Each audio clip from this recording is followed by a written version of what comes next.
কিছু মা বোন যত শিক্ষিত হয় কাপড় তত পাতলা হয়, জানালা দরজা বেড়ে যায়। কথা বলেন ঠিক কিনা? যারা শিক্ষিত হয়ে ইজ্জত বের করে দেখায়, এ মায়েরাও তো দাবি করবে আমিও জাতি মেরুদণ্ড, আমি মুসলিম হিসাবে।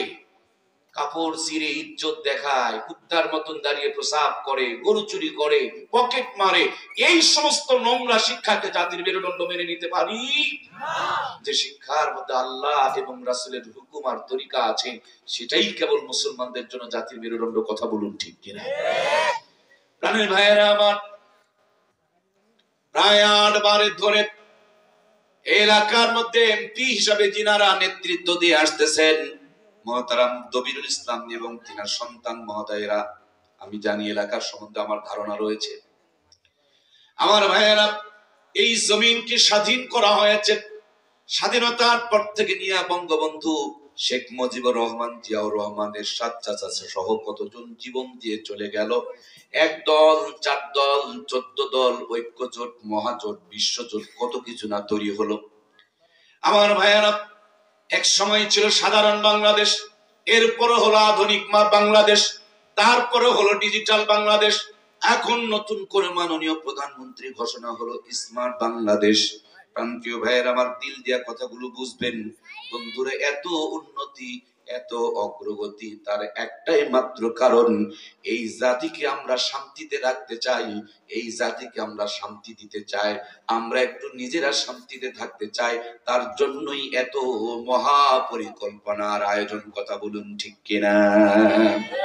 একটুখানি চোখটা বন্ধ করে 4 আঙ্গুল কপালে একটু ঠাসা দিয়া ঘষা দিয়া দেখুন, দিন যতই যায় জাতির উন্নতি হয়েছে, কারেন্টের আলো জ্বলতেছে, মোবাইল হাতে এসেছে, জাতি স্মার্ট হয়ে গিয়েছে, কিন্তু ঘরেও শান্তি নাই, সমাজেও শান্তি নাই, রাষ্ট্রেও শান্তি নাই, সংসদেও পর্যন্ত শান্তি নাই।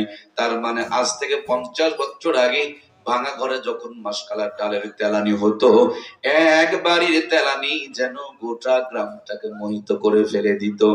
একদিন আতপ চালের বিরিয়ানি খেলে 3 দিন পর্যন্ত হাত থেকে সুগন্ধ বের হতো। মূর্খ নানি আর দাদিরা, একদিন যদি ইলিশ মাছ আর পান্তা ভাত আপনারে আমারে খাওয়াইছে, কম করে হলো 2 দিন থেকে পর্যন্ত হাত থেকে সুগন্ধ বের হয়েছে।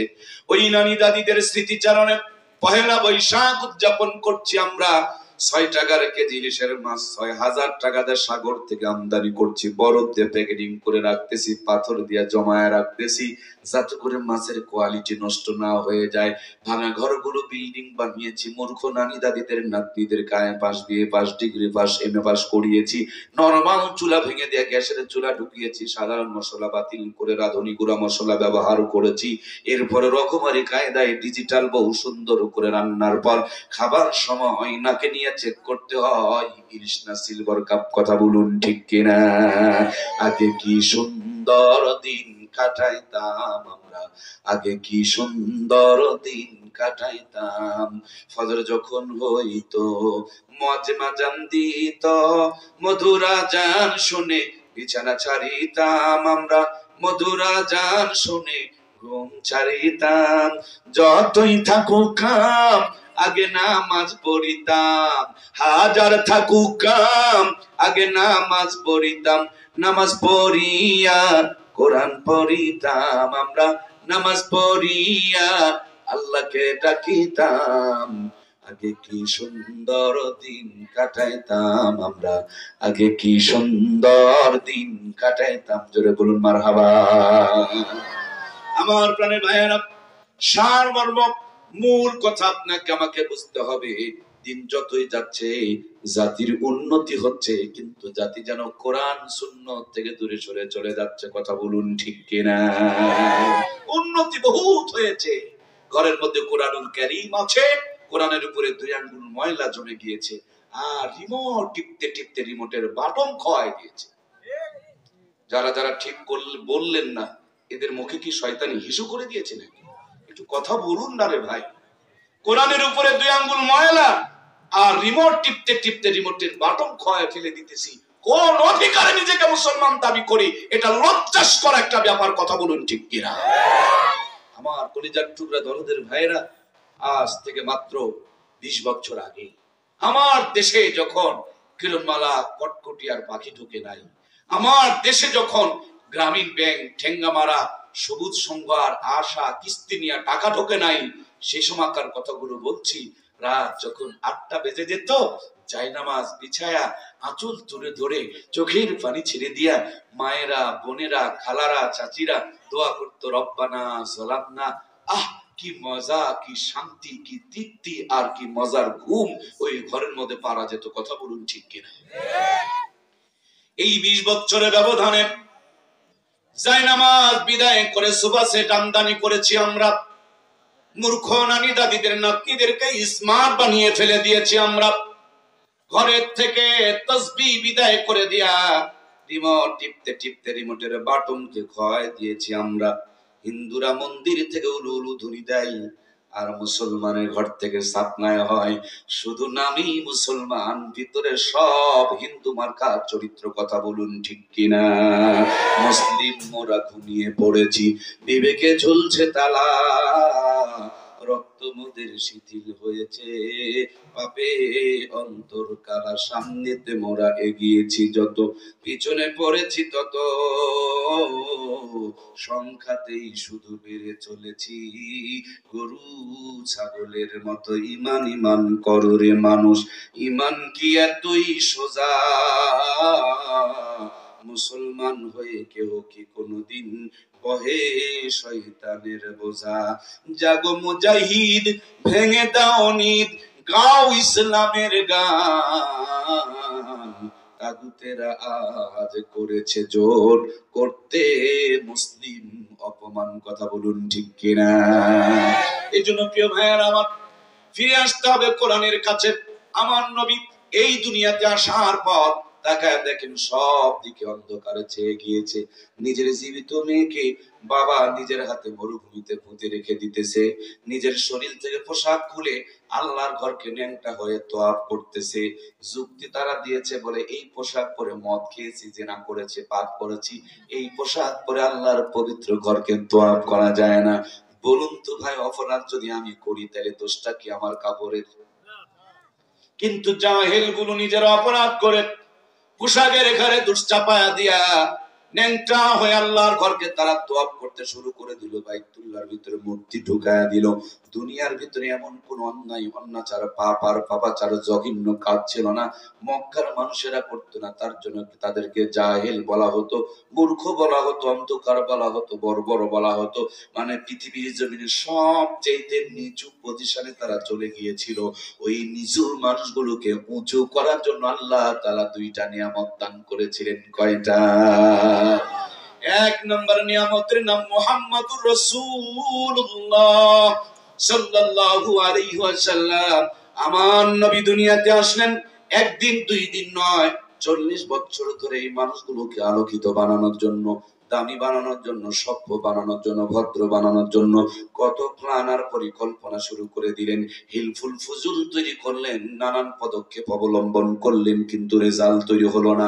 হৃদয় ভর্তি ব্যথা নিয়া জাবালে নূর নামক উঁচু পাহাড়ের মাথায় চলে ছোট্ট একটা গুহা, এই গর্তটুকুর নাম হলো হেরা গুহা। এই হেরা গুহার ভিতরে নবীজি বসে বসে ধ্যান করতে শুরু করলেন, গবেষণা করতে শুরু করলেন, রিসার্চ করতে শুরু করলেন, ফিকির করতে শুরু করলেন, থিসিস করতে শুরু করলেন। যেমনটি আমেরিকার গবেষকেরা আজকে গবেষণা করছে, চায়নার গবেষকরা গোটা দুনিয়ার মানুষকে শান্তি দেওয়ার জন্য ব্যতিক্রম গবেষণা করছে, ভারতের গবেষকেরা তারাও গোটা দুনিয়ার মানুষকে শান্তি দেওয়ার জন্য নানান পরিকল্পনা করছে। ওইদিকে আমার ভাইয়েরা, এই যে আর একটা দেশ, যেটা আমার পুতিন চাচার দেশ, সেই রাশিয়াও তারা নানান পরিকল্পনা করছে কেমনি দুনিয়ার মানুষকে শান্তি দেওয়া যায়। নবী আমার জাবালে নূরে হেরা গুহার ভিতরে বসে বসে ধ্যান করছেন, গবেষণা করছেন, থিসিস করছেন। আমার নবী মুহাম্মাদুর রাসূলুল্লাহ, আর আল্লাহ তাআলা নবীজির কাছে দান করলেন কিতাবুল্লাহ, মুহাম্মাদুর রাসূলুল্লাহর কিতাবুল্লাহ। মক্কার জমিনে কালো একটা পাথরের পাহাড়ে যখন লেগে গিয়েছে, আল্লাহর কোরআনের ছোঁয়া লেগে ওই কালো পাথরের পাহাড়কে আলোর পাহাড় বানিয়ে দিয়েছেন কে? এটা ম্যাগনেট, এটা চুম্বক, এটা পরশ পাথর, এটা দামি একটা নিয়ামত। যেখানে লাগে তার দামই বেড়ে যায়। সুবহানাল্লাহ বললেন না? এটা আপনার পক্ষে সাক্ষী দিবে, এর পক্ষে কথা বলেন। এর পক্ষে আজকে কথা বলেন কিয়ামতের দিন, এটা আপনার পক্ষে কথা বলবে। এটা এমন একটা দামি নিয়ামত যার সাথে লেগেছে সব জিনিসের দাম বেড়ে গেছে। সুবহানাল্লাহ বলেন না। কোরআন যে কাগজে লেখা হয়েছে এটা দামি কাগজ না নরমাল কাগজ? কোরআনের কভার যেটা বানানো হয়েছে এই কভারের চাইতে দামি কি পৃথিবীতে আমাদের কাছে আর কিছু আছে? কোরআনুল কারীম যে কাপড়ে জড়ানো হয় এর চাইতে দামি কাপড় কি দুনিয়াতে আর হয়? কোরআনুল কারীম যে রেহেল কাঠের উপরে রেখে পড়া হয় এর চাইতে দামি কাঠ দুনিয়াতে আর একটাও নাই।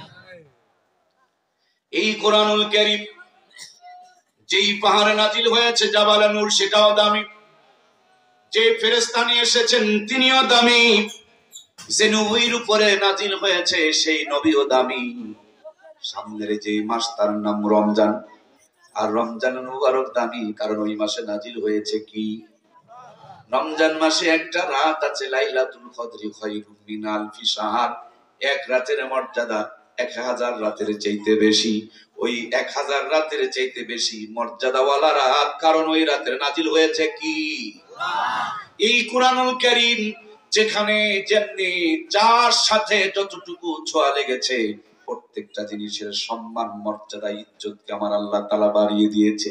ও বন্ধু, দুনিয়ার ভিতরে শিক্ষা হলো দুই প্রকার, একটা হলো জগতের শিক্ষা আর একটা হলো আল্লাহ এবং আল্লাহর রাসূলের দেখানো আখিরাতমুখী জান্নাতের শিক্ষা।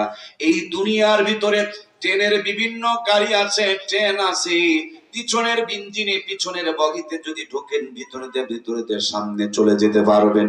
এই দুনিয়াতে যেই শিক্ষার লাইনটা আছে মনে করেন উপরের শেষ মাথার লাইন যেটা এমবিবিএস এফসিপিএস অথবা এফআরসিএস, অত দূর যদি না যান ক্লাস বি এর মধ্যে দিয়া যদি ঢোকেন, বিএ ক্লাস ওয়ালা কিন্তু আয়ে পাস ছিল, আয়ে পাশের যিনি আবিষ্কারক তিনি কিন্তু মেট্রিক পাস ছিল। মেট্রিকের গোড়ার দিকে তাকায় দেখেন এম আমার ভাইরা 9 এর গোড়ার দিকে সামনের বগিটার নাম হচ্ছে 8, 8 এর আগের বগির নাম হলো 7, 7 এর আগেরটার নাম 6, 6 এর আগেরটার নাম 5, 5 এর সামনেরটার নাম 4, 4 এর আগের বগির নাম হলো আমার ভাইরা 3, 3 এর আগের বগির নাম 2, 2 এর আগের বগির নাম 1, 1 এর আগের বগি খুঁজে পাওয়া যায় না, কিন্তু বাংলাদেশের জনগণ বানিয়েছেন প্লে কেজি আর নার্সারি। ধরে নিলাম প্লে কেজি আর নার্সারি 1 এর সামনে আছে, তার সামনে কি?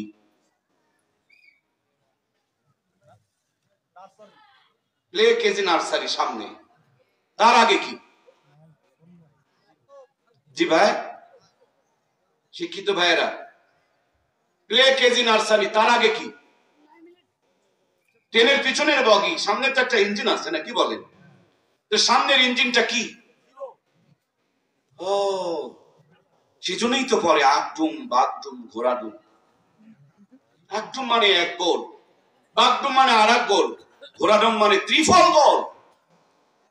সেজন্যই মনে হয় আমার ভাইয়েরা যত শিক্ষিত হয় মাঝে মাঝে দেখি তারা ততই উদ্ভাট চলাফেরা করতে শুরু করে দেয়। কথা বলুন ঠিক কিনা? কিন্তু স্মার্ট পাংখু মার্কা যুবক বের হয়েছে, এরা যখন প্যান্ট কিনে তখন প্যান্টের হাঁটুর মধ্যে ফাড়া, মাজার মধ্যে কাটা, পাশার মধ্যে ফাটা। মানে যত শিক্ষিত হয় ততই যেন ন্যাংটা হতে চায়। কথা বলুন ঠিক কিনা? কি মুরিদ নেওয়া নিছে গো? কুত্তার মুরিদ নিছে। কুত্তা বসে প্রসাব করে নাকি? কয় না। আমার ওই ভাইয়েরাও বসে প্রসাব করতে চায় না। কুত্তার পিছন দিকে ইলিঙ্গুর ছিল, লেয়ার ছিল, এটা দিয়ে ইজ্জত ঢাকা না ফাঁকা। এরাও যেন প্যান্ট পরছে কিন্তু প্যান্টের অর্ধেকটাই ফাঁকা। কুকুর প্রসাব করার পর পানি নেয়, এরা ওইটাই মুরিদ নিছে, এরাও পানি নিতে চায় না। আমি ছোট করছি না, খাটো করছি না, আমি জানার জন্য বলছি। এই জগতের শিক্ষার গোড়া খুঁজে দেখেন জিরো। আর আপনারা যেই আলোর বাগান তৈরি করেছেন, হাবিব সাহেবরে ডেকে নিয়ে আসেন। আমার পূর্বে আপনাদের ঠাকুরগার রত্ন, কৃতিত্ব, সম্পদ, ইজ্জত মুফতি হারুন সাহেব আমার সাথে পবিত্র হজ উমরা হজ করেছেন। আলহামদুলিল্লাহ আমাদের জয়পুরহাটেও এক বড় মাদ্রাসায় বুখারীর দর্স তিনি এখান থেকে গিয়ে দিয়ে আসেন। অনেক বড় এক সভ্য ভদ্র সম্ভ্রান্ত মানুষ তিনি। আল্লাহ ওনার হায়াতে লম্বা বরকত দান করুন, বলুন আমিন। হুজুরে যদি বলেন হুজুর এই কথাগুলো কই পাইলেন, কেমনে শিখলেন, কোথা থেকে অর্জন করলেন, হুজুরের সিলসিলা হুজুর ভালো বলতে পারবেন। আমার যদি বলেন আপনি মুর্তজা ভাই এই কথাগুলো কেমনে বলছেন, কোথা থেকে অর্জন করেছেন, আমি বলবো আমার মুহতারাম ওস্তাদ মুহতারাম মাওলানা আহমদ শফি সাহেব আল্লাহ জান্নাতের নূর দিয়ে ওনার কবরকে ভরপুর করে দেখ, বলুন আমিন। আমি আমার প্রিয় ওস্তাদের কাছে পেয়েছি, আমার ওস্তাদকে যদি বলেন হুজুর আপনি কই পেলেন, তো তিনি বলবেন দারুল উলুম দেওবন্দে গিয়ে পেয়েছি। দেওবন্দওয়ালাকে যদি বলেন আপনি কই পেলেন, তো বলবেন মদিনার বিশ্ববিদ্যালয়ে গিয়ে পেয়েছি। মদিনাওয়ালাকে যদি জিজ্ঞেস করেন তোমরা কই পেয়েছো, তারা বলবে আবু বকর, ওমর অথবা উসমান আলীর কাছে পেয়েছি। সুবহানাল্লাহ বলেন। সাহাবা ইকরামকে যদি বলেন আপনারা কই পেলেন, বলে আমার নবীর কাছে পেয়েছি। আমার নবীরে যদি বলে নবীজি আপনি কোথায় পেয়েছেন, নবী বলেন দুনিয়া যখন অন্ধকারে চেয়ে গিয়েছিল তখন আমি জাবালে নূরে হেরা গুহার ভিতরে বসেছিলাম, এই দুনিয়ার মানুষকে কেমনে আলোর পথ দেখানো যায় তাই ভাবতেছিলাম। আমার কাছে জিবরাইল আমিন এই কোরআনুল কারীম আলোক পট্টিকা পরশ পাথর দেয়া গেলেন।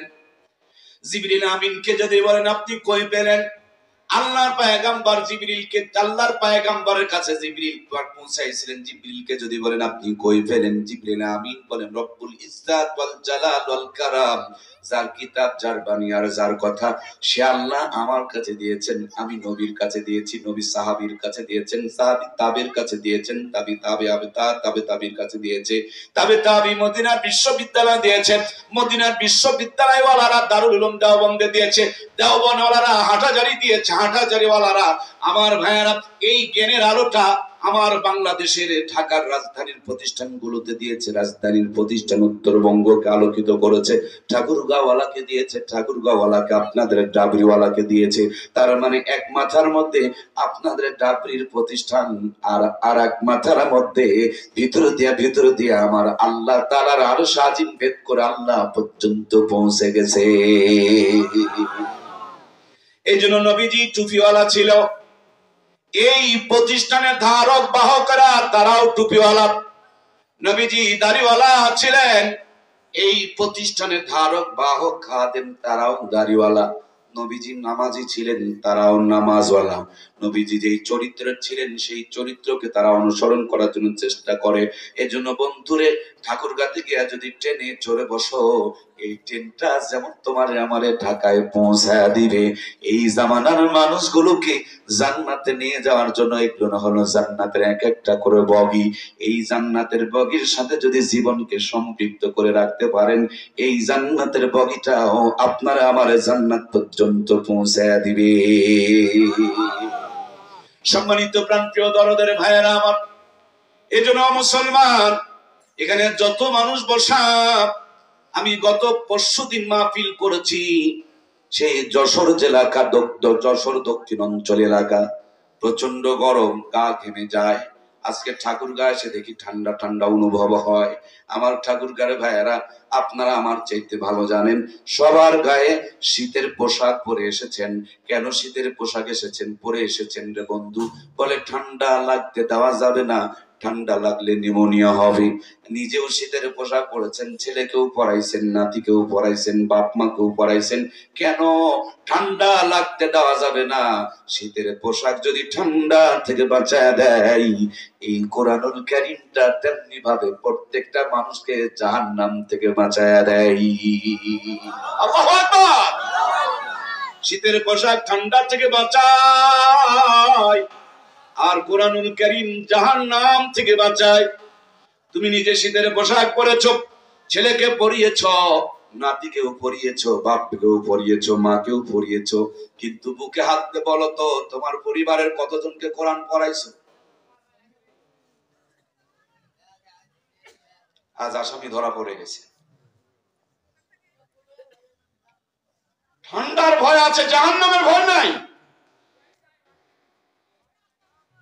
শীতের পোশাক ঠান্ডার থেকে বাঁচাবে, শীতের পোশাক আছে এটা যে জাহান্নাম থেকে বাঁচাবে। কেন তোমার আমার ঘরে কোরআন নাই? বাস কি বুঝতে পারছেন? কষ্ট হচ্ছে ভাইয়েরা? এর চেয়ে দামি কথা আর হয় না। কিছুদিন আগে করোনার ভাইরাস আসছিল, মনে আছে আপনাদের? সরকার বলছে টিকা দাও, একটা টিকা দিলাম, পরে বলে আরেকটা দাও, তারপরে বলে আরেকটা দাও, শেষে বললো বুস্টার দাও। মনে আছে কি আপনাদের? যারা বাহিরে গিয়েছিলেন, আলহামদুলিল্লাহ আল্লাহ আমাকে 13 বার হজে নিয়েছেন, এবার 14তম বারের প্রস্তুতি চলছে। আলহামদুলিল্লাহ শতাধিকবার উমরায় আল্লাহ তাআলা নিয়েছেন, শুধু এই কোরআনের ইজ্জতের খাতির। এটা আমার জন্য না, আমার নিজের টাকা দিয়েও না, কোরআনের সাথে থাকার কারণে আল্লাহ এই ইজ্জত দিয়েছে। আলহামদুলিল্লাহ, করোনা ভাইরাসের সময় বিদেশেরা নিয়ম করছে, যাদের বুস্টার ডোজ দেওয়া নাই তাদেরকে ওই দেশে ঢুকতে দেবে না। টিকিট আছে, ভিসা আছে, পাসপোর্ট আছে, সব আছে, মগর গেটে গিয়ে চেক করছে আপনার কি করোনার বুস্টার ডোজ দেওয়া আছে। যদি বুস্টার ডোজ থাকে ভিতরে ইন করো, আর যদি বুস্টার ডোজ না থাকে আউট, চলবে না, এলাও নেই, পারমিশন নাই। আমার দেশ সেটা নেবে না, এটার মধ্যে ভাইরাস থাকতে পারে, এটা আমার দেশ নেবে না। ও বন্ধু, করোনার ডোজ তো কমপ্লিট করেছো, করোনার বুস্টার না থাকলে বিদেশ এলাও করে না, কোরআনুল কারীম সিনায় না থাকলে জান্নাতে এলাও হবে না।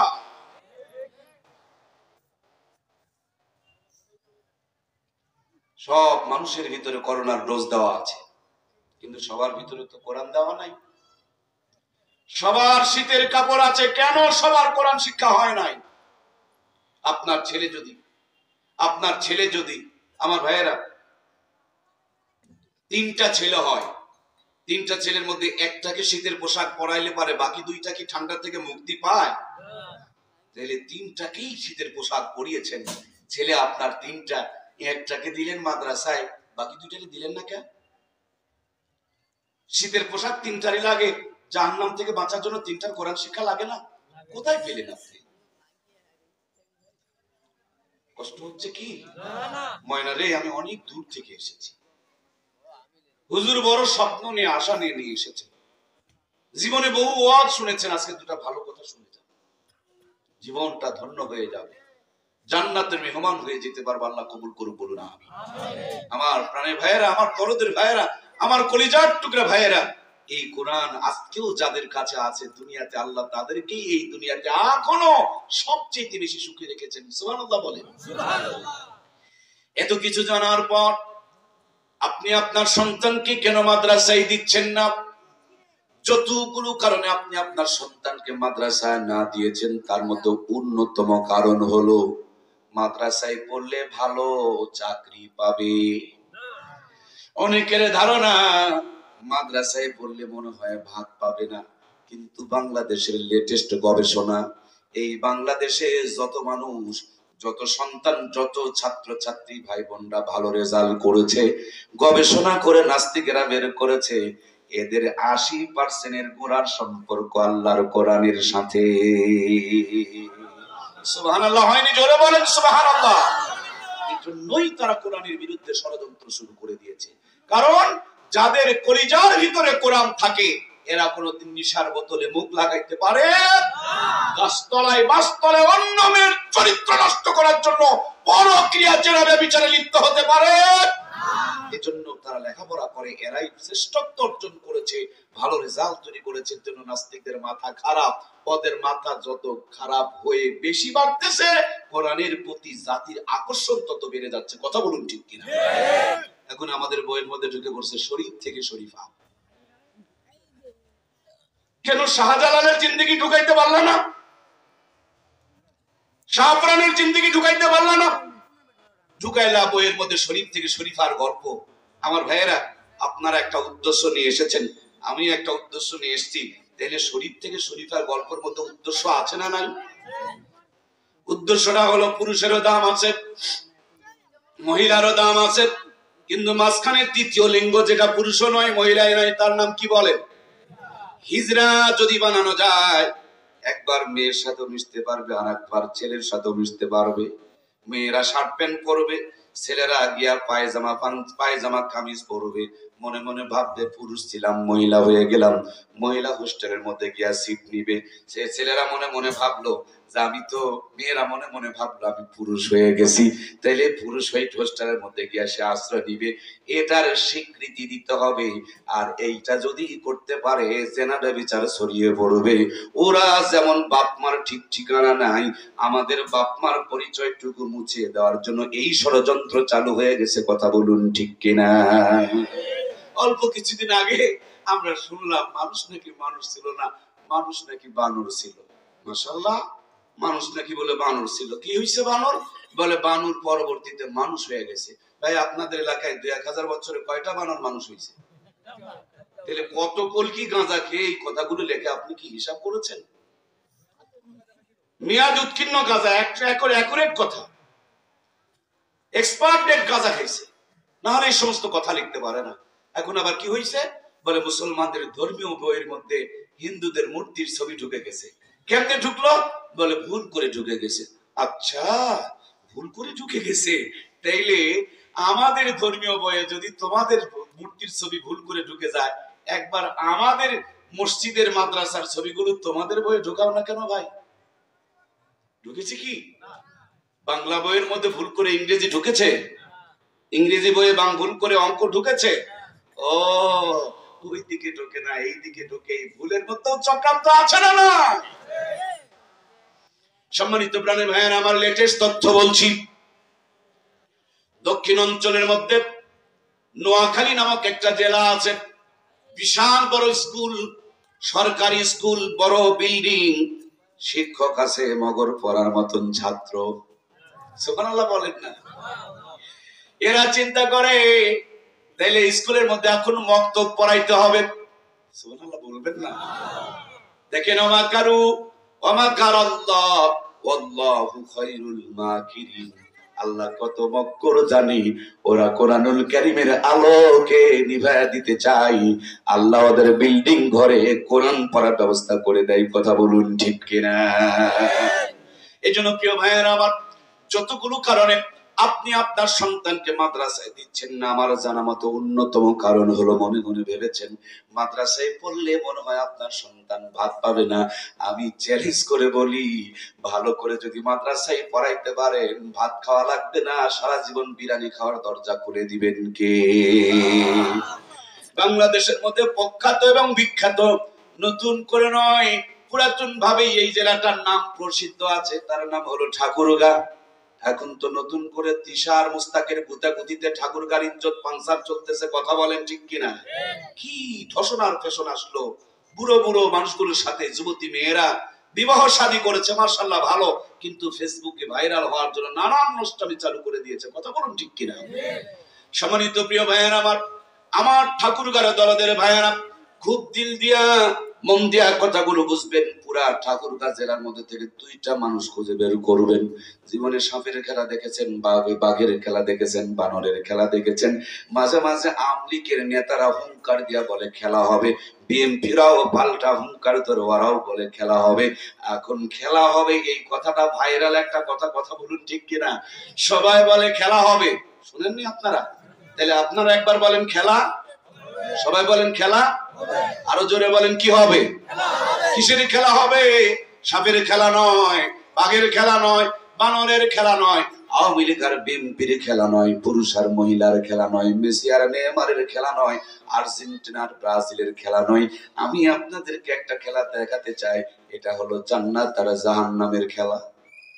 দেখবেন আপনারা? কারা কারা দেখবেন? দুটি হাত তুলে দেখেন। লিল্লাহি তাকবীর। খেলা কি হবে? জোরে বলেন, খেলা কি হবে? লিল্লাহি তাকবীর। হাতগুলো নামিয়ে ফেলুন। কিসের খেলা?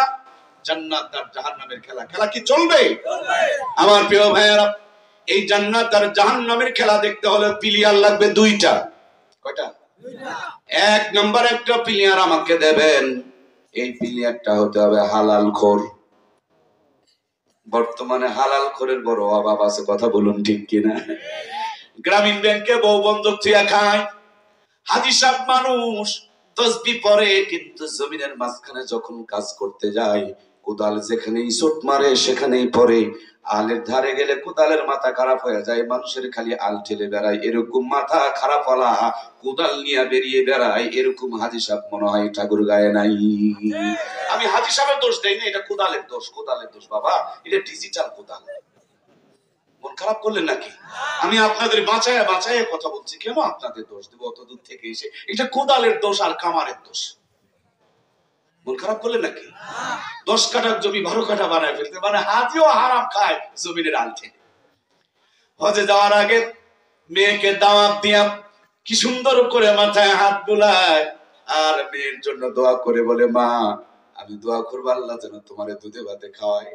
কি সুন্দর সিটারির দোয়া মেয়ের জন্য করে, আর ছেলের নামে জমি লিখে দেয়। কথা বলেন না কেন? ও চাচা, তোমার দোয়ার যদি এতই পাওয়ার হয়, মেয়ের নামে জমি লিখে দিয়া ছেলের জন্য একটু করলে ভালো কি হয় না? তার মানে গোটা একটা সিটারি দোয়া করে হজ করতে যাওয়ার আগে মেয়ের জমিটা ছেলের নামে লিখে দিয়ে যায়, মানে এটাও হারামখোর। গ্রামীণ ব্যাংক ঠেঙ্গা মারা আশা সবুজ সঙ্গে বউ বন্ধক থেকে কিস্তির টাকা তুলে, এগুলোর মনে হয় হালাল খোর। কথা বলেন কেন, এগুলো কি হালাল খোর? আমার সম্মানিত প্রাণপ্রিয় ভাইয়েরা, নরমাল পাবলিক খাই নেতাদের দিকে তাকায় দেখবেন, কিন্তু ঠাকুরগার কথা বলবো না। আমি তো ঠাকুরগাকে ভালো করে চিনি না। আমি আমার নওগাঁর কথা বলবো। রডও খাই, সিমেন্টও খাই, ইটও খাই, বালুও খাই, খোয়াও খাই, পাথর খাই, টিন খায়, করোনার ডাল চাল এগুলো পর্যন্ত বসায়।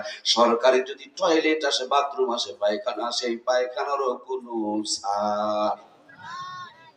এত খাওয়া খায়, দুইটা প্লেয়ার লাগবে, একটা প্লেয়ার হালাল খোর। বর্তমানে হালাল খোরের বড় অভাব চলছে, ক্রাইসিস চলছে।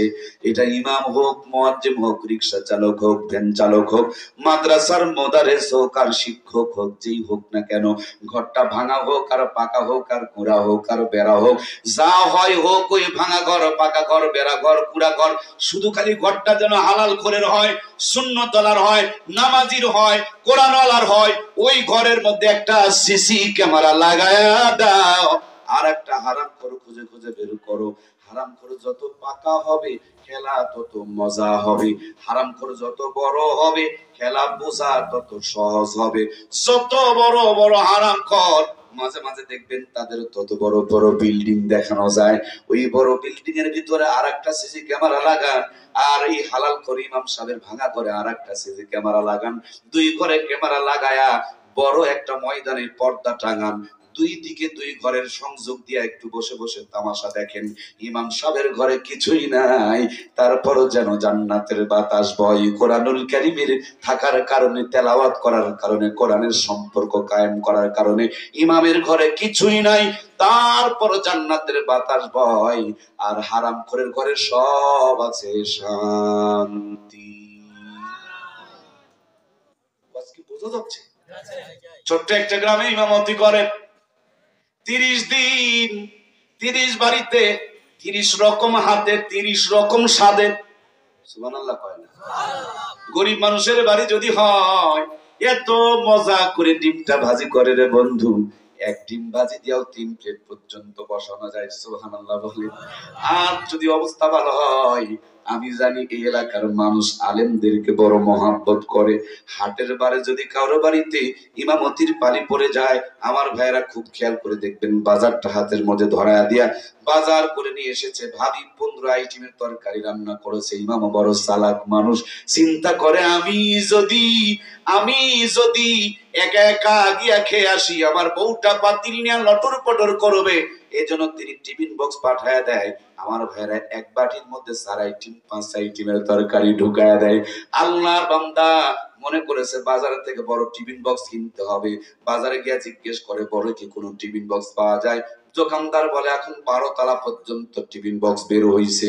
ইমাম বলে আমার মুসল্লিরা বড় ভালো, আমাকে 17 18 আইটেম পর্যন্ত মাঝে মাঝে তরকারি রান্না করে পাঠায় দেয়। সবচেয়ে বড় টিফিন বক্সটা আমার জন্য দিতে পারেন? 12 তলা টিফিন বক্স পাঠিয়ে দিয়েছেন। ভাবি 14 আইটেমের তরকারি রান্না করে অপেক্ষার মধ্যে রয়েছেন। 12 তলা দিয়ে 12টা বাটি ভর্তি, এখনো পর্যন্ত 2 আইটেম বাকি। প্লাস্টিকের বাটিতে করে সাজায় দেয়। একজনের খাবার 2 থেকে 3 জন 4 জন পর্যন্ত খায়। তারপর খাবার খেয়ে শেষ হয় না, বাজারেও যাওয়া লাগে না, টাকাও খরচ হয় না, কষ্ট করে রান্নাও করা লাগে না। এখনো পর্যন্ত বাংলার জমিনে কোরআনওয়ালারাই সবচেয়ে বেশি ভালো খায়। কথা বলুন ঠিক কিনা? আর যদি আমাদের মতন একটা মোল্লা বানাইতে পারে, খাওয়া কারে কয়? আজকে ঠাকুরঘাটটা চলছে মাশাআল্লাহ, গতকালকে চলেছে নীলফামারীতে, আগের দিন চলেছে নওগাঁ, তার আগের দিন চললো যশোর, আবার আগামীকাল চলছে নওগাঁতে। 2টা খাওয়ার মানে সিরিয়াল চলছে। এ বছরের শেষ না হইতে আগামী বছরের জন্য মোটামুটি 100টা ডায়েরি বুক হয়ে গেছে। এখন আপনারা বলতেছেন যে হুজুররা খালি খায়, মানুষকে খাওয়ায় না। আরে ভাই, খায় তো শেষ হয় না, খাওয়াবো কখন? ওয়াজ বুঝেননি? আগে তো খাওয়ার সিরিয়ালটা শেষ করা লাগবে, তারপরে না খাওয়াবো। আমার তো সিরিয়ালই শেষ হয় না, এক বছর না খেতে আগামী বছরের জন্য দাওয়াত পড়ে যায়। এ সম্মান, এ ইজ্জত, এ ভালোবাসা আমার জন্য নয়, এমপি মন্ত্রীর সন্তানদের জন্য নয়, এটা আল্লাহর কোরআনের ছোঁয়ার, কোরআনের মহব্বত আর কোরআনের ভালোবাসা, কোরআনের সাথে সম্পর্ক থাকার একটা জিন্দা পরিচয়। কথা বলুন ঠিক কিনা? আমি এক রাজমিস্ত্রির সন্তান। আল্লাহ আমাকে 13 বার হজে নিয়েছেন, 14 বারের প্রস্তুতি চলছে, শতাধিক বার উমরায় গিয়েছি, কম করে হলো 1000 বার বিমানে চলেছি। আপনি 1000 বিমান কিনতে পারেন, কিন্তু আমার সাথে নয়। 1000 বার 1000টা বিমান কিনতে হবে নিজের টাকা দিয়ে। চ্যালেঞ্জ! আমি 1000 বার বিমানে চড়েছি, একটা টাকা নিজের টাকা দিয়ে টিকিট কাটি না। সুবহানাল্লাহ বললেন না? নিজের টাকা টিকিট কাটি নাই, ওনারাই টিকিট কেটে পাঠায় দেয়। যখন যেখানে যার প্রয়োজন হয় সে নিয়ে যেতে চায়, তার টাকা টিকিট কেটে পাঠায় দেয়। এই ইজ্জত, এই ভালোবাসা কোরআনের জন্য। খাওয়া, সুবহানাল্লাহ। প্রধানমন্ত্রী এলাকায় গিয়েছিলাম, সেই বিশাল বড় বড় শিং মাছ কিনছে, এক কেজি শিং মাছের দাম 5700 টাকা। দক্ষিণ অঞ্চলে গেছি, সামনে খাবারের আইটেম দিচ্ছে 53টা। কি খাবেন বলেন? সম্মানিত প্রিয় ভাইয়েরা আমার, শুধু এটা আমার নয়, এই বাংলার জমিনে কোরআনের পক্ষে যারা কাজ করে সবার এই ইজ্জত দান করেছেন কে? আল্লাহ। ছোট্ট একটা বক্তা রফিকুল ইসলাম মাদানী শ্বশুর বাড়িতে যাওয়ার আগে ওনার যে ইজ্জত ছিল, শ্বশুর বাড়ি থেকে বের হওয়ার পর ইজ্জত কমছে না বাড়ছে? আমির হামজার নাম শোনেন নাই? আমার ভাইটা ভিতরে যাওয়ার আগে যে ইজ্জত ছিল, ভিতর থেকে বেরানোর পর ইজ্জত মনে হয় কমছে। আমার প্রিয় ভাইয়েরা, মামুনুল হকের নাম শুনেছেন আপনারা? ওনাকে শ্বশুর বাড়িতে নেওয়ার আগে যেই পরিমাণ জনপ্রিয়তা ছিল, শ্বশুর বাড়ি থেকে বের হওয়ার পর জনপ্রিয়তা কমবে? কথা বলছেন না কেন? কমবে। বাংলাদেশের কোন ময়দানে তাকে যদি হাজির করা হয় আর জনগণের স্রোত কি সামলানো যাবে? এটা কোরআনের ইজ্জত, এটা কোরআনের মহব্বত আর কোরআনের ভালোবাসা, কোরআনের ছোঁয়া আর কোরআনের পরশ। কোরআন শুধু পাহাড়ের দাম বাড়ায় না, রাতের দাম বাড়ায় না, দিনের দাম বাড়ায় না, পাথরের দাম বাড়ায় না।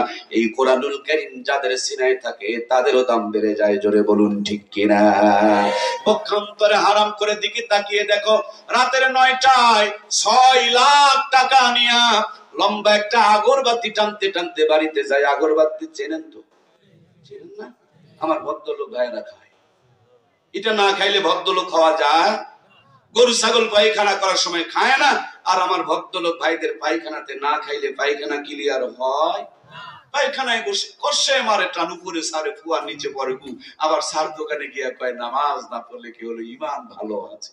ওরে ইমানের জোরে, ইমানের জোরে পায়খানায় বসে ভ ভ করে উপর দিকে সারে আর নিচের দিকে গু পড়ে। আল্লাহ জাতিকে হেদায়েত দান করে বলুন আমিন। আমার প্রিয় ভাইরা, রাতের 9টায় 6 লাখ টাকা নিয়া লম্বা একটা আগরবাতি টানতে টানতে বাড়িতে যায়। গেটের মধ্যে কলিং বেল লাগাইছে। ওই যে 6 তলায় বাড়িয়ালি থাকে, এই জন্য কলিং বেলে চাপ দেয়। যেমনি কলিং বেলে চাপ দেয়, উপর তলা থেকে কাজের মেয়েকে পাঠায় দেয়, যাও তো দেখি গেটের মধ্যে কে আসছে। গেটে গিয়া দেখেন স্যার আসছে। ভাবি কিন্তু কটকটির সিরিয়াল মেনটেন করতেছে, এখন আর ওনাকে ডিস্টার্ব করা যাবে? নিজের ঘরে ঢুকে কাপড় চোপড় খুলে, পেটের মধ্যে বড় ক্ষুধার যন্ত্রণা, কিন্তু কপাল বড় ফাটা, বইয়ের কপালে রান্না কপালে জোটে না। কাজের মেয়ে নাক পরিষ্কার করেছে, সেই হাত দিয়ে রুটি বানায় রেখে দিয়েছে। ক্ষুধার যন্ত্রণা, নরম রুটি, গরম খাসির কলিজা জড়ায়া জড়ায়া মুখের মধ্যে দিতে চায়, কিন্তু পেটে যেন ঢুকতেই চায় না। জোর করে ঠেলে ঠেলে যদি ঢুকায়, পেটে ঢুকতে দেরি, যুদ্ধ বেঁধে যায়। এবার সার্জেল গ্যাসের বড়ি ঢুকায়া পেটের মারামারি আর গুতাগুতি বন্ধ করা লাগে। কথা বলুন ঠিক কিনা? আমি দেখেছি আমার প্রিয় ভাইয়েরা টয়লেটে খরচ করেছে 75 লাখ, খাট কিনেছেন 77 লাখ। আমার ভাইয়েরা, এই টয়লেট খাট, তার মানে একটা ঘরের মধ্যে 2.5 কোটি টাকা খরচ করেছে। কিন্তু খবর নিয়ে দেখো, কোরআন নাই, সুন্নত নাই। এই জন্য স্বামী এক ঘরে ঘুমায়, বউটা আর এক ঘরে ঘুমায়। বউকে খুশি করার জন্য ওয়াইফাই নেটওয়ার্ক লাগাই দিয়েছে, 6 লাখ টাকা দিয়ে আইফোন কিনে দিয়েছে, কিন্তু ওর ঘরে না ঘুমায়া পাশের ঘরে ঘুমাই, আর কিরিং কিরিং করে খালি মেসেজ লেখে, মানে পরক্রিয়া করে, সেটিং করে। এমন একটা যন্ত্রণা, কওয়াও যায় না, সওয়াও যায় না। এজন্য শহরের খবর নিয়ে দেখেন বেশিরভাগ যুবকেরা হার্ট স্ট্রোক করে মারা যাইতেছে। তার মানে এমন একটা যন্ত্রণা, কওয়াও যায় না, সওয়াও যায় না। কথা বলুন ঠিক কিনা? এদিকে ইমামের ঘরের দিকে তাকা দেখেন, আলু ভর্তাও যদি হয় স্বামী স্ত্রী দুইজন মিলে বানায়, তার মানে নবীজি যেই কুলুন করেছে ইমাম সাহেব সেগুলো করতে চাই। দুইজন এক প্লেটে খেতে বসেছেন, বিবি স্বামীর মুখে তুলে দেয়, স্বামী বিবির মুখে তুলে দেয়। আলু ভর্তার খাবারও যদি হয়, আর ভালোবাসার মানুষটা যদি যত্ন করে মুখের মধ্যে উঠে দেয়, ওই আলু ভর্তার ভিতরে জান্নাতের স্বাদ ঢুকায়া দিবেন কে? ভাইয়ের আমার, ভাঙা ঘরের মধ্যে সিরা খেতাম সোজা করে দিয়া একে অপরকে বুকে জড়িয়ে নিয়ে ডান হাত গালে নিচে দিয়া বিছানায় মাথা দেওয়ার পর দোয়া পড়তেছে, আল্লাহুম্মা বিসমিকা আমুতু ওয়া আহইয়া। বিছানায় মাথা দিতে দেরি জান্নাতের ঘুম চালু হয়ে যায়। জোরে বলেন না সুবহানাল্লাহ। নবীজি বলেছেন 3 জায়গায় ফাঁকা রেখো না। এই 3 জায়গার একটি জায়গা হলো স্বামী আর স্ত্রীর মাঝখানে একে অপরকে বুকে জড়িয়ে নিয়ে যখন ঘুমাবেন, সারাটা দিন রিক্সা চালায়া, ভ্যান চালায়া, কাজকর্ম করে শরীর থেকে যেই পরিমাণ এনার্জির ঘাটতি হয়, মা বোনদের কাজ কাম করে শরীর থেকে যেই পরিমাণ ঘাম বের হয়ে যায়, হালাল বিবি হালাল স্বামী একে অপরকে বুকে জড়িয়ে নিয়ে যখন ঘুমিয়ে পড়বেন, আমার আল্লাহ কোরআনুল কারীমের মধ্যে বলেন, হুন্না লিবাসুল লাকুম ওয়া আনতুম লিবাসুল লাহুন্না। পুরুষ মহিলার পোশাক আর মহিলা পুরুষের পোশাক।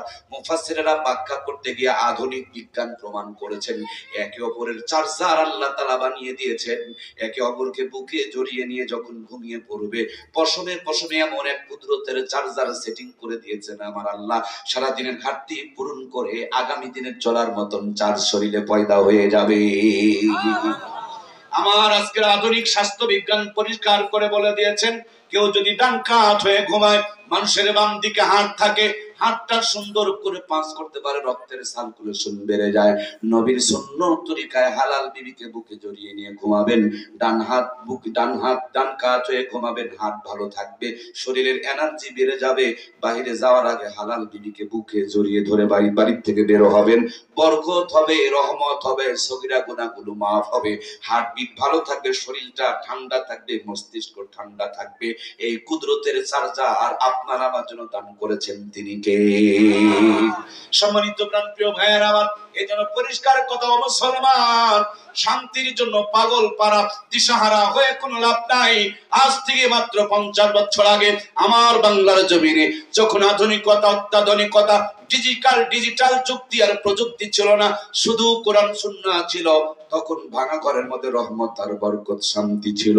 মূর্খ নানি দাদির পেটের মধ্যে 12টা 18টা 15টা সন্তান জন্ম করত, সবগুলো সন্তান নরমাল কায়দায় ডেলিভারি করত। একটা নানি দাদিকেও কসাইখানা নিয়ে পেট চিরে বাচ্চা বের করা দরকার পড়তো না। সবকটা সন্তানকে বুকের দুধ খাওয়ায় লালন পালন করত, একটা কোটার দুধ, গাভীর দুধ লাগতো না। এখন ডিজিটাল জামানা, 18 বছর আগে বিয়ে দেওয়া যাবে না, বিয়ের পর বাচ্চাও নেওয়া হবে না।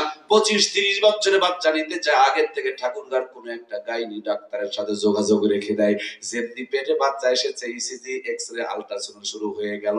কায়দাই না বেকায়দায়, শুকনাতে আছে না নরমালে আছে, ভিটামিন আছে না নাই, ক্যালসিয়াম আছে না নাই, আয়রন আছে না নাই, মিনারেল আছে না নাই, জিঙ্ক আছে না নাই, হাজার তরিকার পদ্ধতি চালায়, কিন্তু নামাজটা পড়ে না, কোরআনের তেলাওয়াত করে না, পেটের ভুঁড়িটা ঢেকে রাখতে চায় না। এই জন্য 80% মা বোনকে কসাইখানা নিয়ে পেট চিরে চিরে বাচ্চাগুলো বের করতে হয়। কথা বলুন ঠিক কিনা? ও আল্লাহ, আল্লাহ রে, এ কোন দুনিয়ায় পাঠাইলা আমারে, এই জামানার মানুষগুলোর মানুষ নাহি বলে, গরু ঘোড়া হার মানায়া আয়নার মতো চলে। ও আল্লাহ, আল্লাহ রে, এ কোন দুনিয়ায় পাঠাইলা আমারে, হাইরে সাধের দুনিয়ায় মানুষ পাওয়া বড় দায়, মানুষ দেখতে চলেন এবার জাদু ঘরে যায় সবাই, মানুষ দেখতে চলেন এবার কোথায়? ভাইয়ের আমার, জাদুঘরে গিয়া দেখবেন আদিম জামানার মানুষকে তারা বানিয়ে রেখেছে sari three piece, sari three piece পাঞ্জাবি পায়জামা ছিল না, কিন্তু মানুষের শরম ছিল, ইজ্জতের দাম ছিল, সতীত্বের মর্যাদা ছিল। বড় বড় গাছের পাতা আর ভিন্ন গাছের লতা দিয়ে মানুষ তার ইজ্জতকে ঢেকে রেখেছে। আর এই জামানায় ইজ্জত বের করে দেখায় আর নিজেকে স্মার্ট বানাইতেছে। কথা বলুন ঠিক কিনা? আমার ভাইয়ারা, জয়পুরহাট নামক একটা ছোট্ট জেলা আছে, নাম কি আপনারা শুনেছেন? এখানে পাঁচবিবি নামক একটা থানা আছে। গত বছর আসরের নামাজ পড়ার পর মসজিদ থেকে বের হয়ে দেখতেছি একটা কদুর জাংলা, অনেকগুলো কদু ধরে ধরে ঝুলতেছে। দেখে বড় ভালো লাগলো। হঠাৎ তাকিয়ে দেখি উপরে একটা পাতিল, কালো পাতিল, এর মধ্যে চুন দিয়া মাথা বানায় রাখছে। আমি চমকে উঠলাম, কদুর গাছের মধ্যে আবার পাতিল কেন? নিচে তাকিয়ে দেখি একটা ঝাঁটার জুতা। কি ঝাঁটার? গত কয়েকদিন আগে আমি দিনাজপুরের নবাবগঞ্জ মাহফিল করেছি।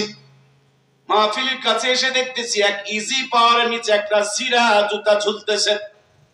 নওগাঁ জেলা মাতাজি হাট এলাকা তরমুজের জমিতে তাকায় দেখি একটা বুশ বানায়া পাছায় বাঁশ দিয়া মাথায় পাতিল দিয়া গলার মধ্যে জুতার মালা ঝুলায় রাখছে। আমার গ্রামে আহলে হাদিস আর হানাফির গুতাগুতি আছে। এরা গুতাগুতি করে নতুন যেই মসজিদটা বানাইছে, এই মসজিদের সামনে তাকায় দেখে একটা গরুর গড়া, কয়েকটা গরু বাঁধা। হঠাৎ তাকিয়ে দেখি একটা গাভীর গলায় জুতার মালা। টেনশনে পড়লাম, আবার কোন জ্বালা, গরুর গলায় কেন জুতার মালা? আমি ভাবতেছি কিন্তু কিছুই খুঁজে পাইতেছি না। এক মুরব্বী বললেন, দাঁড়িয়ে আছো কেন? আমি বলছি, ওই যে দেখেন গরুর গলায় জুতার মালা, তার কারণটা কি? উনি বললেন, তুমি কি কিছু বুঝেছো? বললাম, কিছুই তো বুঝিনি। তিনি বললেন, মাথাটা নিচু করো, গাভীর ওলানের দিকে একটু তাকায় দেখো, তাইলে টের পেয়ে যাবা। ওলানের দিকে তাকায় দেখি গাভীর দুধের বাট চারটা, এই চারটার মধ্যে তিনটাই দুধের বাট পচে গেছে। মাথা চক্কর দিয়ে উঠলো, কি দুধের বাট পচে গেল কেন? আমি জব্বিও মিলাতে পারছি না। মুরব্বী বললেন, তুমি কি কিছু বুঝছো? বলে, না আমি কিছু বুঝি নাই। উনি বললেন, দেখো মানুষ কত নিচে নামতে পারে। এই গরুকে বান মেরেছে, মুখ দোষ করেছে, বদনজর লাগাইছে, এজন্য গাভীর তিনটা দুধের বাট। ভাইরা আমার একটু কথা বলেন ভাই, তিনটা দুধের বাট পচে গেছে। আমার মাথা আরো পাক দিয়ে উঠলো। আরে অপরাধ করলো মানুষ, আর জুতার মালা কার গলায় রে ভাই? কয় না কার গলায়? এদেশ চালাই মুসারু আর তাসারু, আর পাবলিকে কয় দেশ খাইলো হুজুরেরা। কথা বুঝে না? জোরে গেলে কয় দাওয়াত পাইছে, ধীরে হাঁটলে কয় বেশি খাইছে। আবার গানও চালু করছে, মনে বড় জ্বালারে পাঞ্জাবিওয়ালা। ওর মুসারু তাসারু মাদারু গাদারু দেখে মনে জ্বালা হয় না, ওর নাকি মনে জ্বালা হয় পাঞ্জাবিওয়ালা দেখে। এটা জাহান্নামী মন। কথা বলুন ঠিক কিনা? মরার আগ পর্যন্ত আলেম ওলামাকে গুতায়, আর মরার পরে হুজুরের ঘাড়ে চড়ে জান্নাতে যাওয়ার পরিকল্পনা আছে না নাই? কি ডিজিটাল ইসলাম গো বাবা! মরার আগ পর্যন্ত আমার মেয়েরা, আমার মায়েরা, আমার বোনেরা কিরণমালা কটকটি আর পাখি হইয়া খালি দেখায় আর দেখায়, দেখায় আর দেখায়। হট করে মরে গেছে। এখন বলো, হুজুরে ডাকো, মশুরি টাঙাও, ভালো করে ধুয়ে দাও, চকলেট মুড়ি দিয়াও, খালি 5টা কাপড় নয়, উপরে একটা চাদর দাও, কবরে নামাইতে যেন বেপর্দা না হয়। অথচ 14ই ফেব্রুয়ারিতে এই পর্দার কোনো খবর। কি ডিজিটাল ইসলাম বানায় ফেলে দিয়েছে। মরার আগ পর্যন্ত মৌলবীর পাশায় বাঁশ দেয়, আর মরার পরে হুজুরের ঘরে চলে জান্নাতে যেতে চায়। এরকম বাটপার আমাদের সমাজে আছে না নাই? হুজুর দেখলেই সিমটি কাটে। কষ্ট নিলেন মনে হয় আপনার? সম্মানিত প্রিয় ভাইয়েরা আমার, আমি বললাম অপরাধ করলো মানুষ, আর গরুর জুতার মালা কার গলায়? গরুর গলায়। মুরব্বীকে বললাম, চাচা বিচার তো ঠিক হয় নাই। চাচা বললেন, বেটা এটা বিচার করা হয় না, এটা হলো গরু বাঁচানোর কায়দা। আমি চিন্তা করলাম, সুতা দিয়ে আবার কেমনে গরু বাঁচানো যাবে? চাচা আমাকে বুঝিয়ে বললেন, আকাম কুকাম যা হইছে হইছে, নতুন করে যেন আর পান মারতে না পারে তার জন্য এই জুতা ঝুলায় রাখছে। কথা বলুন ঠিক কিনা? তরমুজের জমিতে একই কায়দায় বদনজর থেকে বাঁচানোর জন্য এই সিস্টেম অবলম্বন করেছে। কদুর জাংলাতেও একই কায়দায় ছাটার জুতা ঝুলায় রাখছে। আমি চিন্তা করলাম, ওরে মুসলমান, তোমার মাথায় কত বুদ্ধি, তোমার কাছে কদুর দাম আছে, তোমার কাছে তরমুজের দাম আছে, তোমার কাছে গরুর দাম আছে, কিন্তু তোমার মেয়ের দাম নাই, তোমার মায়ের দাম নাই, তোমার বোনের দাম নাই, তোমার বিবির দাম নাই। এগুলো থেকে বদনজর থেকে এগুলোকে বাঁচাও। আর মোটর সাইকেলের পিছনে বউকে সাজায় নিয়ে ঘুরায় ঘুরায় বেড়াও, মানে এটাকে বদনজর থেকে বাঁচায় আর ওইটাকে বদনজর লাগায় নিয়ে বেড়াই। কথা বলুন ঠিক কিনা? এই বেকুব গুলো যখন জামা বানায়, এদের জামা ফুল হাতা, বাড়িয়ালি জামা বানায় হাফ হাতা। নিজের জামা দিয়ে পেট ঢাকা, বাড়িয়ালি জামার পেটের অর্ধেকটা ফাঁকা। নিজের জামার কলার ঢাকা, বাড়িয়ালি জামা বানায় তখন বুকের অর্ধেকটা ফাঁকা। সবাই যেন কান খুলে শুনতেছে, মানে এই রোগের রোগী এরাও বসে আছে। বক্তৃতা কি এরকম চলবে? ব্যারাম থাকলে আবার কিন্তু জ্বলবে। আর যদি জ্বলন সহ্য না করেন কোন লাভ হবে? বক্তৃতা করতে করতে কত বক্তা স্টেজে মরে গেল, জাতির কোনো উন্নতি হলো না। তার মানে ফাটা টিউবে বাম দিয়ে যেমন কোনো কাম হয় না, ইজ্জতের মধ্যে, চরিত্রের মধ্যে, ইমানের মধ্যে গন্ডায় গন্ডায় লিক আর ফাটা ফুটা রেখে যতই ওয়াজ শোনেন কোনো কাজে লাগবে। এজন্য প্রিয় ভাইরা, মা বোনগুলোকে পর্দানিশীন বানানোর দরকার আছে না নাই? আমরা পুরুষ জাতি, আমাদের পায়ের নিচে জুতে স্যান্ডেল মাটি, আর আমার মায়েরা এত খাঁটি, মায়ের পায়ের নিচে সন্তানের জন্য বেহেশত বানিয়ে রেখেছেন কে? কোন পা যেটা ডিভাইডেড মার্কা? কথা কয় না কেন? ইন্ডিয়ার হিন্দু মেয়েগুলো সোস পায়জামা আবিষ্কার করলো, আমার মায়েরা ওটাই ধরলো। ওরা স্কিন পায়জামা বের করলো, এরা ওটাই শুরু করলো।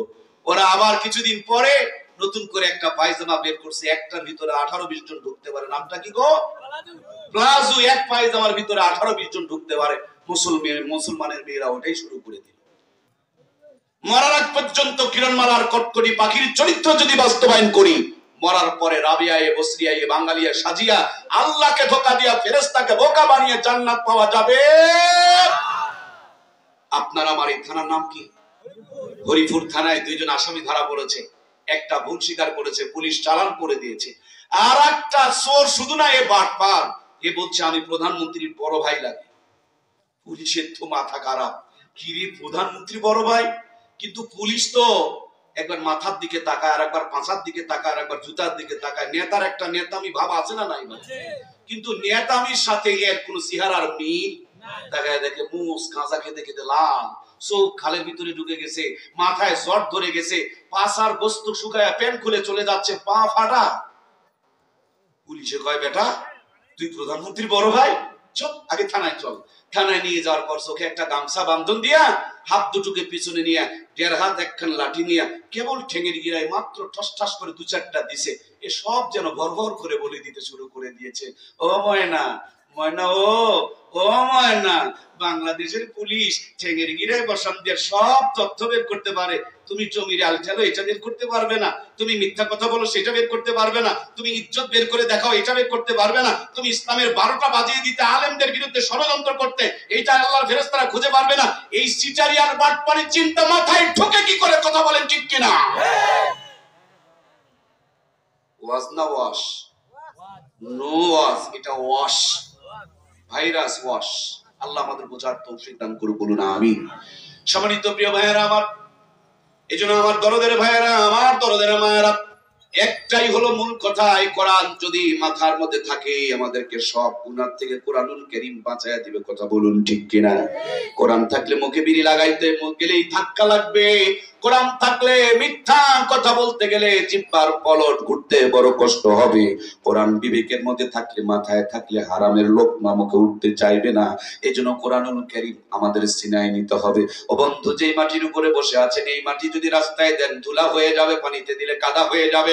কিন্তু এই মাটিকে সুন্দর করে খামিরা বানায় ইটের একটা ফার্মায় ঢুকায় রোদের মধ্যে কয়েকটা দিন শুকায় ইটের ভাটায় দেওয়ার পর লিমিটেড টেম্পারেচার মেনটেন করে যখন তাপ দিবেন, আগে ছিল মাটি, ইটের ভাটার থেকে বের করার পর হয়ে গেছে খাঁটি।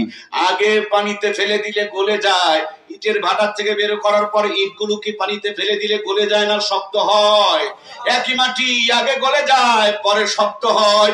এজন্য বন্ধু, মুসলমানের ঘরেই শুধু জন্ম নিলে মুসলমান হয় না, এই কোরআনের ফার্মায় ঢুকে মুসলমান বানাতে হয়, ইমানদার বানাতে হয়, আল্লাহওয়ালা বানাতে হয়।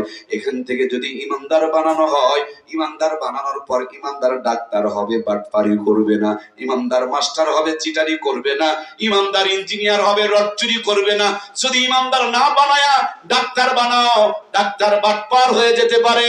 হাসপাতালে গিয়া রোগ বুঝবে না, ক্লিনিকে 500 টাকা পাবে, তখন সবই বুঝবে। ইমানদার না বানায়া যদি মাস্টার বানাও, দেখবা স্কুলের মধ্যে 6 ঘন্টা পড়ায় কিন্তু বাচ্চা পাস করতে পারে না। বাড়ির কোনায় ছোট্ট একটা প্রাইভেট সেন্টার, কোচিং সেন্টার খুলে রেখেছে, আধা ঘন্টা পড়লেই পাস করে। কথা বলেন ঠিক কিনা? মাথায় মাল আছে, সরকার চাকরি দিয়েছে, কিন্তু এই মাল স্কুলে বের করে না, অযথা টাকাগুলো তুলে তুলে খায়। বলুন তো দেখি, টাকাগুলো কি তারা হালাল হতে পারে? আর প্রাণী ভাইয়ারা, অনেক ইঞ্জিনিয়ার আছে, রড গুলো বিক্রি করে দেয়, রডের পরিবর্তে বাঁশ ঢুকায় দেয়, কারণ মাথায় মাল আছে, কোরআনের সফটওয়্যার নাই। এজন্য বন্ধু, আমি লতিফ সিদ্দিকীকে নিয়ে ভয় করি না, আমি তসলিমা নাসরিনকে নিয়ে আমার ভয় হয় না, নাস্তিক বেঈমানদেরকে নিয়ে আমার ভয় হয় না, ভয় হয় আপনাদেরকে নিয়ে। ওদের বাপ মা যদি তাদের মাথায় কোরআন দিত, তারা কিন্তু ইসলামের বিরোধিতা করতো না। আপনিও আপনার ছেলেকে দিচ্ছেন না, মেয়েকে দিচ্ছেন না, ভাইকে দিচ্ছেন না, বোনকে দিচ্ছেন না, আপনজনদেরকে দিচ্ছেন না। আগামী দিনে আপনার আমার ঘরে বড় বড় নাস্তিক আর মুরতাদ জন্ম নিতে পারে। কথা বলুন ঠিক কিনা? আমরা কি কোরআনের সুপারিশ পেতে চাই? আল্লাহ কবুল করে নেক, বলুন আমিন। অল্প কিছুদিন আগে উত্তর অঞ্চলে আমাদের এই যে কুড়িগ্রামে বড় এক বন্যা হয়েছিল, ওলামায়ে কেরামের নেতৃত্বে আমরা ত্রাণ দিতে গিয়েছিলাম। আসার সময় শুনলাম ঘুঘু মুন্সির কবর আছে ওখানে। দেখতে গেলাম, গিয়ে মুরব্বীদের কাছে জিজ্ঞেস করলাম ঘটনাটা কি। ওনারা বললেন, উনি যখন কোরআন পড়তেন তখন মাথা নড়াইতেন আর কোরআন পড়তেন, এজন্য ওনার বন্ধুরা তাকে ঘুঘু মুন্সি বলে ডাকতেন। 32 বছর আগে মারা গিয়েছে, নদীর কিনারে কবর দেওয়া হয়েছে। 32 বছর পর নদীর ভাঙনে কবরটা যখন ভাঙতে শুরু করেছে, রাখালেরা মাঠের মধ্যে গরু চড়াইতে গিয়া দেখে একটা লাশ বের হয়েছে। গ্রামের লোকজনকে খবর দিয়েছে, লোকজন গিয়া লাশটা তুলে মুখ থেকে কাফনের কাপড় সরাইয়া দেখে, এই কোরআন যে শুধু দুনিয়াতেই সুখে রাখে তা নয়, কবরেও যে মর্যাদা বাড়িয়ে দেয়। তার চিন্তা প্রমাণ, বিদেশের কথা বলছি না, পাশের জেলা আমার কুড়িগ্রামের কথা বলছি। আমার প্রিয় ভাইয়েরা, 32 বছর পর মুখ থেকে কাফনের কাপড়টা সরাইয়া দেখা গিয়েছে, একটা পশম পর্যন্ত নষ্ট হয় নাই। সুবহানাল্লাহ বলে। আমাদের দক্ষিণ অঞ্চলে একটা জেলার নাম হলো ভোলা, সেখানে একটা ঘাট আছে, এই ঘাটের নাম ইলিশা ঘাট। 18 বছর আগে একজন হাফেজে কোরআনকে রাস্তার কিনারে কবর দেওয়া হয়েছে। 18 বছর পর নদীর ভাঙনে রাস্তা সম্প্রসারণ করতে গিয়া লাশটা বের হয়ে এসেছে। 18 বছর পর একটা পশম পর্যন্ত নষ্ট হয় নাই। সুবহানাল্লাহ। এই কোরআনুল কারীম যারা জীবনে ধারণ করবে, দুনিয়ার জীবনে তাদেরকে আল্লাহ সুখে রাখবেন, কবরের জীবনেও নিরাপত্তা দান করবেন। এই কোরআনুল কারীম সিনায় তুলে নিয়ে আপনাকে আমাকে জান্নাত পর্যন্ত পৌঁছায়া দিবেন। জান্নাতে যাওয়ার পর একজন ঘোষক ঘোষণা করে বলবে, ইকরা ওয়ারাতিল কামা কুনতা তুরাতিল ফিদ দুনিয়া। ও আল্লাহর জান্নাতের বান্দা বান্দি, আজকে কোরআন থেকে একটা একটা করে আয়াত পড়ো, যেইভাবে দুনিয়াতে তোমরা কোরআন থেকে তেলাওয়াত করতে। একটা করে আয়াত পড়ো আর এক এক তালা বিশিষ্ট জান্নাত অর্জন করো। এজন্য প্রিয় ভাইয়েরা, আমাদের সন্তানদের জন্য, নিজেদের জন্য জান্নাতের দরকার আছে না নাই? কারা কারা মনে করেন আছে? তারা আরেকটা বারের জন্য আল্লাহর কাছে হাত তুলে দেখায়, লিল্লাহি তাকবীর। হাত তুলে এভাবে নারার আর শাহিদ থেকে আমার রব দেখছেন, মদিনা রওজায় আল্লাহর হাবিবকে সম্প্রসারণ করে দেখানো হচ্ছে। ডান কাঁধ আর বাম কাঁধের ফেরেশতাগুলো ভিডিও করে রাখতেছে, আলো বাতাস সাক্ষী হয়ে থাকতেছে। আয় আল্লাহ, তোমার কোরআনের পক্ষে আমরা দুটি হাত তুলেছি, আমাদের হাতগুলোকে কবুল করে নাও, বলুন আমিন। কোরআনের আলোতে আমাদের দুনিয়াকে রাতকে আলোকিত বানিয়ে দাও, জোরে বলুন আমিন। আয় আল্লাহ, আমাদের সবার জন্য কোরআনের সুপারিশ নসিব করে দাও, বলুন আমিন। আয় আল্লাহ, তোমার কোরআনের পক্ষে কাজ করতে চায়, আমাদের কাজ করার তৌফিক দিয়ে দাও, জোরে বলুন আমিন। যে হাত কোরআনের পক্ষে তুলেছেন, এই হাতকে কোরআনের জন্য একটু সাক্ষী বানান। কোরআনের সাথে তুলেছেন, কোরআনের জন্য সাক্ষী বানান, পকেটে ঢুকান, সমর্থ অনুযায়ী দান করুন। আপনি মুসলমান, মুসলমান মুমিনের পরিচয় হলো আমিম্মা রাযাকনাহুম ইনফিকুন। মুমিনরা আল্লাহর দেওয়া রিজিক থেকে আল্লাহর পথে ব্যয় করবে। আমার প্রিয় ভাইরা, আমি মুসাফির, বহু দূর থেকে এসেছি। আপনাদেরকে সাথে করে নিয়ে একটু আল্লাহর কাছে কাঁদতে চাই, দুটি হাত পাততে চাই, আল্লাহর কাছে কিছু প্রার্থনা করতে চাই, আল্লাহর কাছে জিন্দেগির গুনাহগুলো মাফ পেতে চাই। সুতরাং মোনাজাতের আগে একজন ভাইও যাবেন না, পারলে দেবেন, না পারলে দোয়া করবেন, কিন্তু উঠে চলে যাবেন না। দান করলেও সওয়াব, বসে বসে দোয়া করলেও সওয়াব। উঠে চলে যাওয়া মানে বিরোধিতা করার শামিল। আমরা সবাই মাদ্রাসার পক্ষে থাকবো ইনশাআল্লাহ। দাদা হাতের দায়ের নাম শুনেছি আমরা। এক ভিক্ষুক এসে বলছে আমাকে কিছু দাও, হাতের দায়ে হাত বাড়ায় দেয়, বলে আপনি আগে আমারে কিছু দেন। ভিক্ষুক তো চিন্তায় পড়ে গেলেন আমি কি দেব। উনি পকেটে হাত ঢুকায় এক চিমটি কয়েকটা চাল তুলে দাতার হাতে দিয়েছেন। দাতা গুনে গুনে দেখে 10টা চাল। ভিক্ষুককে বললেন বাড়িতে চলে যাও, সকালবেলা আমার হাদিয়া তোহফা তোমার বাড়িতে চলে যাবে, তুমি নিয়ে যেতে পারবা না, আমি যতটুকু তোমারে দেব। ভিক্ষুক চলে গিয়েছেন, সকাল হয়েছে, অপেক্ষায় রয়েছেন। সামনে তাকায় দেখে বড় বড় 10টা উট ভর্তি দাতা হাতের দায়ের হাদিয়ার তোহফা তার বাড়ির দিকে রওনা করেছে। সুবহানাল্লাহ বলেন। ভিক্ষুক এবার চিন্তা করেন 9টা হলো না কেন, 11টা পেলাম না কেন, আমি 10টা চাল দিয়েছিলাম, উনি 10টা উট ভর্তি আমাকে হাদিয়া তোহফা দিয়ে দিলেন। আমি যদি 1 মুঠ চাল দিয়ে দিতাম তাইলে কতগুলো পেতাম, আর যদি ঝোলাটাই দিয়ে দিতাম তাইলে আরো কত পেতাম। এই কথা বুঝেছেন হযরত ওমর, এই জন্য অর্ধেকটা সম্পদ দিয়ে দিয়েছেন। বুঝেছেন হযরত আবু বকর, আল্লাহ আর আল্লাহ রাসূলকে বাড়িতে রেখে সব দিনের জন্য কুরবানি করে দিয়েছেন। সুবহানাল্লাহ। এই জন্য ভাইরা, যে দেয় সে পায়, যে দেয় না সে পায় না। টিউবওয়েলে যদি পানি না থাকে এমনি ঠেসে লাভ হয় না। আগে ঢালা লাগে, তারপরে তোলা লাগে, আগে দেওয়া লাগে, তারপরে নেওয়া লাগে। পৃথিবী দেওয়া নেওয়া, রব সব দিয়েছেন। আপনি রবের জন্য কিছু দেন, রব 10 গুণ বাড়ায় দিবে। সুবহানাল্লাহ বলেন। জমির মালিক 3 জন। 1 নম্বর মালিক আমার রব, তিনি বলছেন ওসর দাও। 2 নম্বর মালিক হলো এদের সরকার, তিনি বলছেন খাজনা ট্যাক্স দাও, যদি না দাও জমিন খাস হয়ে যাবে। রবের হুকুম না মানলে জমিন বিক্রি করে খাওয়া লাগবে। গাভী ছাগলের দুধের বাট 2টা, আর বাচ্চা যদি হয় 3টা, একটা খালি দৌড়াদৌড়ি করবে, মানে বাট খুঁজে পাবে না। আমরা 3 নম্বরের জায়গায় আছি। মালিকের মালিকানা চেঞ্জ হয় না, সরকারের সরকারি চেঞ্জ হয় না, কিন্তু আপনার আমার মালিকানা চেঞ্জ হয়। দান করবেন, সম্পদ ভোগ করতে পারবেন। বখিলতা করবেন তো খারিজ করে রাখেন, যে কোনো মুহূর্তে বিপদে পড়বেন, আপনাকে বিক্রি করে খাওয়া লাগবে। এটাই দুনিয়ার সবচেয়ে বড় সত্য। কথা বলেন ঠিক কিনা? এই জন্য ভাইয়েরা খুব তাড়াতাড়ি বলেন। গম লাগিয়েছেন, ভুটা লাগিয়েছেন, শুধু এটা আপনার হক না, এখানে মাদ্রাসার এতিম দুঃখী গরিব মিসকিনের হক আছে। এখান থেকে ছেলের জন্য বিকাশ করে টাকা পাঠাইতেছেন, কার জমির টাকা পাঠান, ও জমিন তো বাপে কিনে দিয়ে গিয়েছে। ছেলের জন্য বিকাশ করলাম, বাবার জন্য কবরে 1 মণ ভুটা দান করতে পারলা না? যার জমিন থেকে আবাদ করলাম, তার জমিনের টাকা ছেলের জন্য পাঠাইলাম, তুমি কি তার ছেলে না?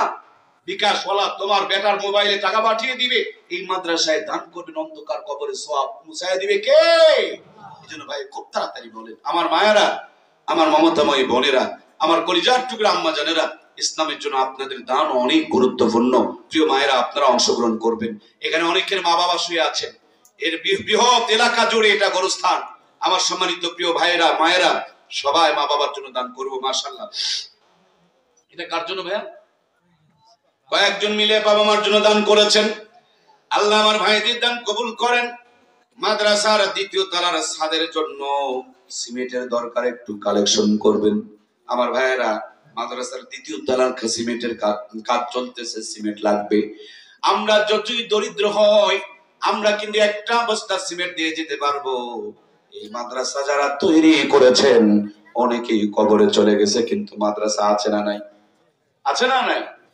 আগামী দিনে মাদ্রাসা থাকবে, কিন্তু আমরা থাকবো। 100 বছর আগেকার কেউ নাই, 100 বছর পরে সব থাকবে, আমরাও কেউ থাকবো না। এজন্য বন্ধু যাই বলেন, যেটা বলেন, দিন শেষে কবরের দিকেই যাচ্ছেন। কোথায় যাচ্ছি আমরা? আজকে রাত কোন দিকে হাঁটলাম? কবরের দিকে গেলাম। দিন কবরের দিকেই এগিয়ে এসেছি। আগামী সকাল হবে, সবাই কবরের দিকে। গোটা পৃথিবীর মানুষ যারাই জন্ম নিয়েছে তারাই মৃত্যুর দিকে যাচ্ছে, তারাই কবরের দিকে যাচ্ছে, তারাই আজরাইলের দিকে এগিয়ে যাচ্ছে। নিজের মৃত্যুকে যেখানে নির্ধারিত সেই মৃত্যুর পথেই অগ্রসর হচ্ছে। এজন্য প্রিয় ভাইয়েরা বলুন, খুব তাড়াতাড়ি করে বলুন, খুশি খুশি বলুন। জনাব মরহুম আলহাজ ফজলুর রহমানের জন্য তার সন্তানদের পক্ষ থেকে 1,500 টাকা এসেছে, আল্লাহ কবুল করো। আর এক ভাই 1,000 টাকা দান করেছেন, মঞ্জুর করো। 1 বস্তা 2 বস্তা করে সিমেন্ট লেখাবেন। প্রাণের ভাইয়ারা, রমজান মাসে গত বছর পুরা রমজান 37 দিন মক্কা মদিনায় গেট কাটিয়ে দিয়েছি। এবছর যাওয়ার নিয়ত আছে, স্বপ্ন আছে। আল্লাহর ঘরে গিয়া আল্লাহর হাবিবের রওজার পাশে আপনাদের জন্য প্রাণ ভরে মন ভরে দোয়া করব। সম্মানিত দরদের ভাইয়েরা, প্রাণের ভাইয়েরা, আমার মহব্বতের ভাইয়েরা, আমার তাড়াতাড়ি করে বলেন, আল্লাহ সকলকে কবুল করো, হায়াতে বরকত দান করো, মনে নেক নিয়ত পূরণ করো। খানা খাবার মেহমান বানাও। যারা যেই নিয়তে দান করেছেন অন্তরে নেক নিয়তকে পূরণ করে দাও। আল্লাহ তোমার বান্দা বান্দিগুলোকে তুমি কবুল আর মঞ্জুর করে নাও। যারা যারা যেই নিয়তে দান করেছি সবার নিয়তকে তুমি মঞ্জুর করে নাও। মাও কান্দে, বাবা কান্দে, অন্ধকার কবরে পড়িয়া, আহারে নিষ্ঠুর সন্তান কেমনে রইলা পড়িয়া। আমার ভাইয়েরা, মা বাবা কবর থেকে আপনার আমার মুখের দিকে তাকিয়ে আছে, হতভাগা কপাল পোড়া ভাইয়েরা আমার, একটু মার জন্য বলুন, একটু বাবার জন্য বলুন, একটু দাদার জন্য বলুন, একটু দাদির জন্য বলুন। একবার স্যার দোকানে ঢুকলে 500 টাকা 700 টাকা বিল হয়ে যায়। একবার ঔষধের দোকানে দাঁড়াইলে 1,500 5,000 টাকা খরচ হয়ে যায়। ও বন্ধু, একই জ্বর, কারো 10 টাকার ওষুধ খেলে ভালো হয়, কারো আবার 10,000 টাকা নেমে চলে যায়। কি ব্যাপার, কি ব্যাপার? আপনারা কি নওগাঁ থেকে দূরে থেকে এসেছেন নাকি? আমাকে বসিয়ে রেখে আপনারা চলে যাচ্ছেন কেন? আমার প্রিয় ভাইয়েরা, আমি মেহমান, আপনাদের দাওয়াত পেয়ে এসেছি, আপনাদের ইনভাইট পেয়ে এসেছি। সুতরাং একসাথে আমরা বেজায় নেব, আপনারা কেউ আগে যাবেন না। হাসনা হেনা নামে একজন বোন, তার পক্ষ থেকে 500 টাকা আল্লাহ প্রিয় বোনের দানকে কবুল করো, হায়াতে বরকত দান করো, জিন্দেগির গুনাহগাতা মাফ করো। দুনিয়া থেকে বিদায় নিয়ে চলে গেলে কবরের বাড়িকে জান্নাতের টুকরা বানিয়ে দাও। হাসনা হেনা বোন সহ আমাদের সবার দানগুলোকে তুমি কবুল আর মঞ্জুর করে নাও। ভিতরে একটু কাগজ কলম নিতে একজন জনাব শাহাবুদ্দিন ডাবরি, আল্লাহ প্রিয় শাহাবুদ্দিন ভাইকে কবুল করে নাও, হায়াতে বরকত দিয়ে দাও, জিন্দেগির গুনাহগাতা মাফ করে দাও, খানায় খাবার মেহমান বানিয়ে দাও। আল্লাহ শাহাবুদ্দিন ভাই সহ আমাদের সকলকে তুমি মঞ্জুর করে নাও। নজিবউদ্দিন ডাবরি, আল্লামা নজিবউদ্দিন ভাইকে কবুল করো, হায়াতে বরকত দান করো, মনে নেক নিয়ত পূরণ করো, খানা খাবার মেহমান বানাও। যারা যেই নিয়তে দান করেছেন অন্তরের নিয়তকে পূরণ করে নাও। আল্লাহ তোমার বান্দা বান্দিগুলোকে কবুল করে নাও। মাশাআল্লাহ, জাযাকুমুল্লাহ। আল্লাহ আমাদের ছোট্ট একজন ভাই, তিনি কিছু দান করেছেন, কবুল করো।